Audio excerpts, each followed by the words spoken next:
Watch this video without skipping. Otherwise, it's better not to watch at all. कभी सोचा है कि कुछ इन्वेस्टमेंट प्लान इतने कमाल के वादे आखिर करते कैसे हैं? आज हम ठीक यही करने वाले हैं। माईवेस्ट फाइनोर प्लान को परत दर परत खोलकर देखेंगे कि इसके प्रमोशनल मटेरियल के पीछे की असली कहानी क्या है। तो चलिए सीधे मुद्दे पर आते हैं। इस प्लान का जो सबसे बड़ा आकर्षण है वो है इसका मेन प्रॉमिस, रोजाना 2 से 3% का रिटर्न। ये कोई साल का या महीने का रिटर्न नहीं है, बल्कि हर दिन का वादा है, जो सुनने में ही बहुत जबरदस्त लगता है। और यहाँ जो बात इसे और भी मजेदार बना देती है वो है कंपाउंडिंग। जैसा कि स्लाइड पर लिखा है, वादा यह है कि आपकी कमाई पर भी कमाई होती रहेगी।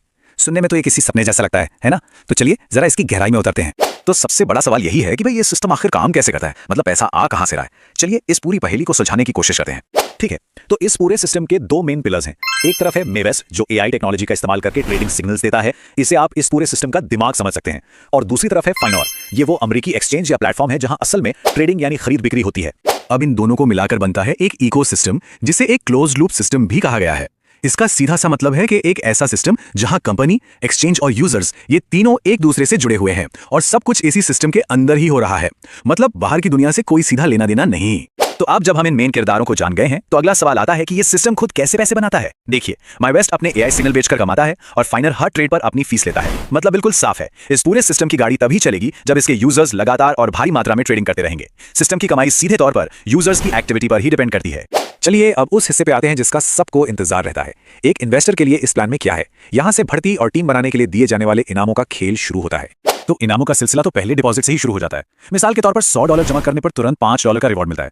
लेकिन असली खेल तो रेफरल का है। किसी को डायरेक्ट जोड़ने पर उनके पहले डिपॉजिट पर 6% आपका, और ये यही नहीं रुकता, जब आपका रेफरल किसी और को लाता है तब भी आपको 1% मिलता है। इसके ऊपर से 5 दिनों तक रोजाना एक सिग्नल बोनस का भी वादा है। आप देख सकते हैं कि यह सिस्टम लगातार नए लोगों को लाने के लिए कैसे प्रोत्साहित करता है। अच्छा, अब पर्सनल इन्वेस्टमेंट से आगे बढ़ते हैं और उस चीज की बात करते हैं जिस पर यह प्लान बहुत जोर देता है, और वो है टीम बनाना। जी हाँ, यहाँ ब्रोकर बनने का एक पूरा का पूरा करियर पाथ है। तो इस सीढ़ी पर कैसे चढ़ना है? लेवल 1 ब्रोकर बनने के लिए सीधे अपने नीचे 5 लोगों को जोड़ना होगा। फिर लेवल 2 के लिए आपकी टीम में कम से कम 30 लोग होने चाहिए और आपके डायरेक्ट मेंबर्स में से 2 लोगों का लेवल 1 ब्रोकर होना जरूरी है। यह सिलसिला लेवल 7 तक चलता रहता है। तो ब्रोकर बनने का फायदा क्या है, जरा यहाँ देखिए।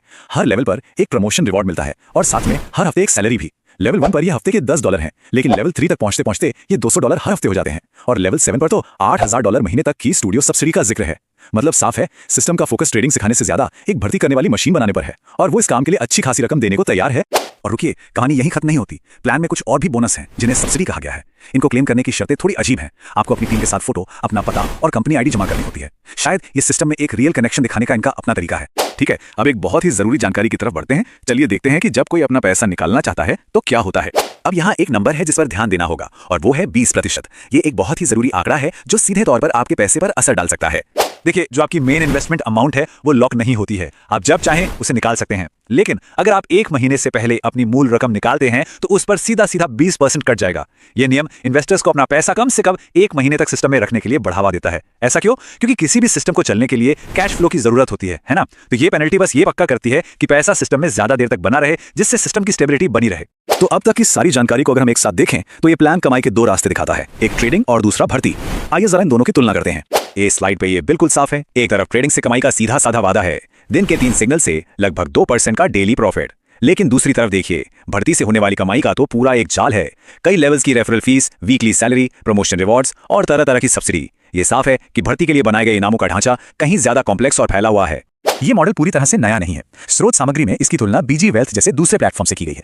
लेकिन जो मेन फर्क बताया गया है वो ये है कि मेन वेस्ट फिनोर में निवेश की शुरुआती रकम काफी कम है, जिससे ये ज्यादा लोगों के लिए आसान हो जाता है। और जब एंट्री आसान हो तो टीम बनाना और भर्ती की रफ्तार को तेज करना भी आसान हो जाता है। तो फाइनोर ने अपना 3 साल का एक बहुत बड़ा प्लान सामने रखा है। एक ऐसा प्लान जो डिजिटल एसेट की दुनिया में उनकी पूरी पहचान ही बदल सकता है। तो चलिए जरा गहराई से देखते हैं कि आखिर इनके इस फ्यूचर रोड मैप में है क्या। और पता है, यही सोच फाइनोर की पूरी स्ट्रैटेजी की जड़ है। बात यह है कि डिजिटल एसेट एक्सचेंजों का वो पुराना मॉडल, मतलब सिर्फ खरीदने और बेचने की एक जगह होना, वो अब नहीं चलता। मार्केट बहुत आगे निकल चुका है और फाइनोर इस बदलाव को सिर्फ समझ नहीं रहा, बल्कि इसे लीड करने के लिए कमर कस रहा है। देखिए, हम एक नए डिजिटल दौर में आ चुके हैं। यहाँ कामयाबी अब सिर्फ तेज ट्रेडिंग से नहीं मिलती। अब 3 चीजें सबसे ज्यादा जरूरी हैं। पहली, सरकारी नियमों का पालन करना। दूसरी, बड़े बड़े इंस्टीट्यूशनल इन्वेस्टर्स को प्लेटफॉर्म पर लाना। और तीसरी, एक मजबूत भरोसेमंद सिस्टम बनाना। मतलब पूरा बाजार अब पहले से कहीं ज्यादा सीरियस और रेगुलेटेड हो गया है। तो सवाल उठता है, इस बदलते माहौल में फाइनोर का जवाब क्या है? वो सिर्फ एक और इंटेलिजेंट ट्रेडिंग प्लेटफॉर्म बनकर नहीं रहना चाहते। नहीं, उनका लक्ष्य बहुत बड़ा है, एक पूरा का पूरा डिजिटल एसेट इंफ्रास्ट्रक्चर बनना। और यकीन मानिए, ये कोई छोटा मोटा बदलाव नहीं, ये एक बहुत बड़ा लीप है। अब इतने बड़े लक्ष्य को हासिल करने के लिए फाइनोर ने अपनी पूरी स्ट्रैटेजी 4 मजबूत पिलर्स पर खड़ी की है। यही वो नींव है जिस पर फाइनोर के भविष्य की पूरी इमारत बनेगी। तो फाइनोर की असली ताकत किन चीजों से बनेगी? पहला, एकदम हाई स्पीड ट्रेडिंग और जबरदस्त लिक्विडिटी। दूसरा, एक एआई जो ट्रेडिंग के फैसले लेने में मदद करे। तीसरा, दुनिया भर के नियमों को मानने की काबिलियत। और चौथा, एक ओपन इकोसिस्टम जहां कोई भी अपनी स्ट्रैटेजी और टूल्स बना सके। ये चारों चीजें मिलकर एक ऐसी मजबूत दीवार खड़ी कर देंगी जिसे तोड़ना किसी भी कॉम्पिटिटर के लिए आसान नहीं होगा। और हाँ, ये सब सिर्फ हवाई बातें नहीं हैं। इसकी नींव असल में काफी मजबूत है। फाइनोर के पास पहले से ही कई जरूरी रेगुलेटरी लाइसेंस हैं जो इस पूरे प्लान को भरोसेमंद बनाते हैं। तो ये सिर्फ एक सपना नहीं है बल्कि एक ठोस शुरुआत है। तो चलिए इस 3 साल के सफर को शुरू करते हैं। पहला पड़ाव है साल 2026। ये साल होगा अपनी नींव को एकदम फौलादी बनाने का, अपने चारों ओर एक ऐसी मजबूत खाई बनाने का जिसे कोई पार न कर सके। 2026 में पूरा का पूरा फोकस अपनी अंदरूनी ताकत और टेक्नोलॉजी को बेहतर बनाने पर रहेगा। इसे ऐसे समझ सकते हैं जैसे मेहमानों को घर बुलाने से पहले हम अपने घर को ठीक ठाक और सुरक्षित बनाते हैं, है ना? बिल्कुल वैसे ही डिफेंस की पहली लाइन यहीं से बनेगी। तो अब सवाल यह है कि भाई ये एआई सिस्टम काम कैसे करेगा? तो सोचिए, ये एक सुपर स्मार्ट जासूस जैसा है जो हर कोने से जानकारी जुटाता है। ये ब्लॉकचेन पर हो रहे लेन देन यानी ऑन चेन डेटा पर नजर रखता है, मार्केट में कितने खरीद बिक्री के ऑर्डर लगे हैं यानी ऑर्डर बुक की गहराई को नापता है, हाई स्पीड ट्रेडिंग के पैटर्न को पकड़ता है और यहां तक कि सोशल मीडिया पर क्या माहौल चल रहा है उसे भी एनालाइज करता है। सच कहूं तो ये एक पूरा 360 डिग्री व्यू है। और इतने सारे डेटा को खंगालने का फायदा क्या होगा? यूजर्स को मिलेगी एकदम सटीक एक्शन लेने लायक जानकारी, जैसे मार्केट का अगला ट्रेंड क्या हो सकता है, कहां पर रिस्क ज्यादा है या फिर क्या मार्केट में किसी बड़ी गिरावट का खतरा मंडरा रहा है। ये सिर्फ कच्चा डेटा नहीं होगा, ये होगी असली इंटेलिजेंस जो सही फैसले लेने में मदद करेगी। लेकिन सिर्फ एआई से काम नहीं चलेगा। बड़े बड़े इंस्टीट्यूशनल इन्वेस्टर्स को लाने के लिए एक दमदार इंजन भी तो चाहिए। इसीलिए फाइनोर अपने कोर ट्रेडिंग सिस्टम को पूरी तरह से अपग्रेड कर रहा है। इसका मतलब पलक झपकने से भी तेजी से यानी मिली सेकंड में ऑर्डर मैचिंग, इतनी गहरी ऑर्डर बुक कि बड़े से बड़े ट्रेड भी आसानी से हो जाए, और एक मजबूत मार्केट मेकर सिस्टम जो मार्केट में लिक्विडिटी की कभी कमी ना होने दे। और हाँ, इन सभी टेक्निकल अपग्रेड्स के नीचे होगी सुरक्षा की एक अभेद परत, रियल टाइम में रिस्क को मॉनिटर करने वाले सिस्टम और अमेरिका के एमएसबी और यूरोप के मीका जैसे सख्त नियमों का पालन करने वाला एक पूरा फ्रेमवर्क। यही मजबूत नींव आगे की ग्रोथ का बेस बनेगी। ठीक है, तो नींव तो मजबूत हो गई। अब आता है दूसरा फेज, साल 2027 यानी इंस्टीट्यूशनल अपग्रेड। अब फोकस अंदर से हटकर बाहर की ओर जाएगा। इस साल फाइनोर बड़े और प्रोफेशनल प्लेयर्स के लिए अपने दरवाजे खोलेगा। साल 2027 एक बहुत बड़े स्ट्रेटेजिक शिफ्ट का साल होगा। अब ये प्लेटफॉर्म सिर्फ आम यानी रिटेल यूजर्स के भरोसे नहीं चलेगा, बल्कि ये दो इंजनों पर दौड़ेगा। एक इंजन होंगे बड़े बड़े इंस्टीट्यूशंस और दूसरा इंजन होगा एक पूरा वाइब्रेंट इकोसिस्टम। 2026 में जो एआई सिस्टम तैयार हुआ था, अब उसे और भी बड़ा और पावरफुल बनाया जाएगा। उसकी समझ अब सिर्फ कुछ एसेट्स तक ही नहीं रहेगी, बल्कि वो बीटीसी और एसओएल जैसे बड़े नामों को भी कवर करेगा। इतना ही नहीं, ये एआई अब क्रॉस मार्केट आर्बिट्राज जैसी कॉम्प्लेक्स स्ट्रैटेजी में भी मदद करेगा। और तो और एक एआई पोर्टफोलियो स्ट्रैटेजी इंजन भी लॉन्च होगा। देखिए, जब बड़े इंस्टीट्यूशंस होते हैं उन्हें सिर्फ वादे नहीं चाहिए, उन्हें चाहिए प्रोफेशनल टूल्स। तो फाइनोर उन्हें वो सब कुछ देगा जिनकी उन्हें जरूरत है। एकदम fast API trading interface, industry का गोल्ड स्टैंडर्ड, फिक्स प्रोटोकॉल और फंड मैनेजर्स के लिए सब अकाउंट और कस्टडी जैसी सभी जरूरी सर्विसेज। और यहीं पर गेम पूरी तरह से बदल जाता है। फाइनोर अब सिर्फ एक ट्रेडिंग की जगह नहीं रहेगा, बल्कि एक ओपन स्ट्रैटेजी मार्केट प्लेस बन जाएगा। सोचिए, एक ऐसी जगह जहां दुनिया के बेस्ट ट्रेडर्स अपनी स्ट्रैटेजी शेयर करें और इन्वेस्टर्स उनमें पैसा लगा सके। और इस पूरे इकोसिस्टम की जान होगा FYN प्लेटफॉर्म टोकन, जो गवर्नेंस और दूसरी सर्विसेज में इस्तेमाल होगा। और अब हम पहुंचते हैं इस प्लान के सबसे ऊंचे मकाम पर, साल 2028, जब फाइनोर का लक्ष्य सिर्फ एक प्लेटफॉर्म बने रहना नहीं, बल्कि एक ग्लोबल इंफ्रास्ट्रक्चर बनना है।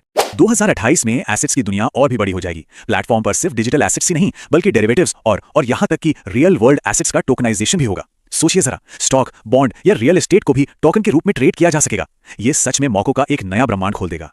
लेकिन ग्लोबल होने का मतलब सिर्फ टेक्नोलॉजी नहीं होता। फाइनोर का प्लान है यूरोप, अमेरिका, एशिया और मिडिल ईस्ट में लोकल ऑफिस और रेगुलेटरी नोड्स बनाना।